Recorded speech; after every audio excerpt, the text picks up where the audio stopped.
Hi everyone. On day 6 of our homework count habit challenge, we're going to isolate the glutes. I'm deliberately putting this kind of back to back with day 5, which was hamstrings, because when you work the hamstrings, you're working the glute minimus, which is that like low glute muscle. So you actually have 3 glute muscles: minimus, maximus, which is kind of that top muscle. That's the one that we all tend to get a little bit too grippy at. And medius, the side leg muscle, which if you work with me, you know the side leg is the really toasty one. That's the one we tend to work the least. And so we will be doing side legs today for your glute medius.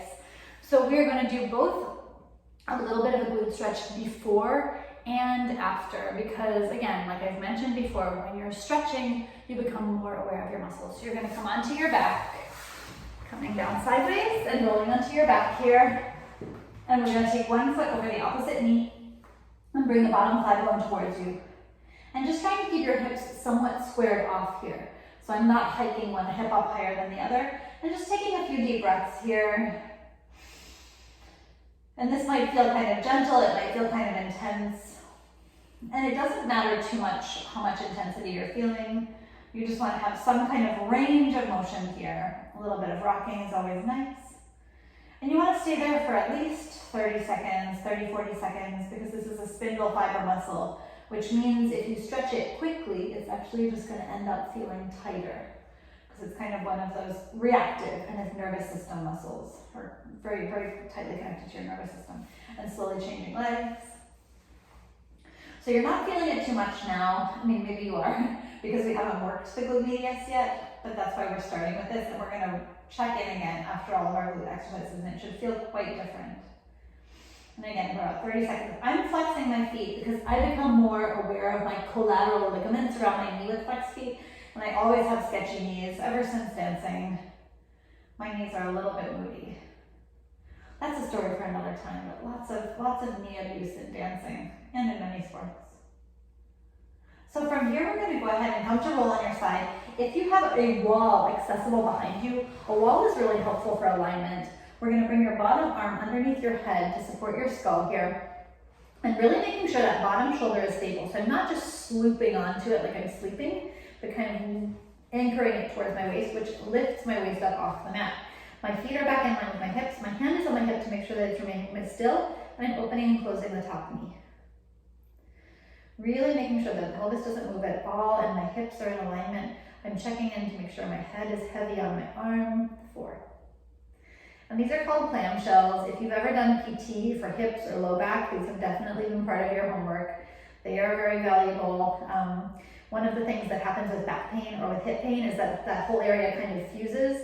So this helps to remind you that you have kind of 2 different junctions there, hip and spine. 9. And 10, and again, as I always promise, I'm keeping it short and sweet. I could add to this series here, but not today. So we're coming all the way up to do the other side. Excuse my crazy hair. I'm coming all the way down. Again, hand underneath your head, shoulder nice and stable so my waist is lifted, feet back in line with the hips. Again, if you have a wall behind you, you can check on that. And we're opening, closing. 10 simple clamshells here. Always check on your neck and make sure that you're not ripping here. Make sure your head feels heavy on your hand. 4, 5. So again, where you want to feel the burning here is kind of right in the side of your hip. And that is the glute medius muscle. That's a really beautiful muscle on football players.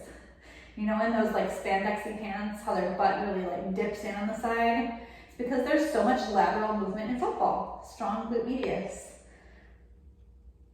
9. And 10. So we're slowly coming all the way up. And like I said, the last one we're going to isolate here is the glute maximus. This one works best in extension. It does, like I said, tend to get grippy in general. But ironically, even though it grips, we don't use it concentrically. So we don't use it for extension. So we're going to find our way onto all 4s. Hands directly underneath the shoulders. Knees directly underneath the hips, just making sure that the spine is in alignment here. I'm going to come forward so you can see my leg. We're going to reach the ball of one foot back onto the mat. And before you lift the leg, make sure the pelvis feels really stable. I've got the belly lifting into the back, the shoulders pushing, lighting up the glute a little bit to lift the leg up. Let's keep the foot flexed, flexing your foot gives you more feedback into the back of the leg. We're pulsing towards the sky without dipping the back. So I'm not collapsing as I lift the leg up, keeping the spine very stable. 10, 9, and that is the glute maximum. 8, 7, 6, 5, keeping the leg really parallel. 4, that's why we don't have tons of range of motion. If you reach up really high, I'm rotating in the leg and the back. So we're keeping super parallel, not an arabesque.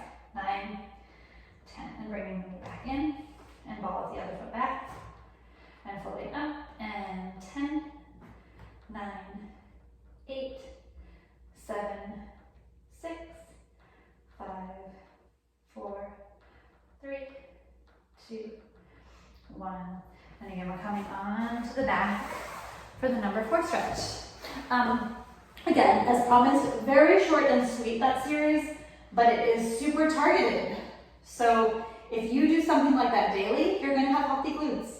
That's what my whole message is here in this homework habit, that you don't have to do tons of work to work your muscles properly, and that these little movements are just a reminder about when changing legs, what that means. So like when you're working these muscles properly, you don't have to do an hour of that specific muscle, but it keeps it kind of plugged into your brain all day long.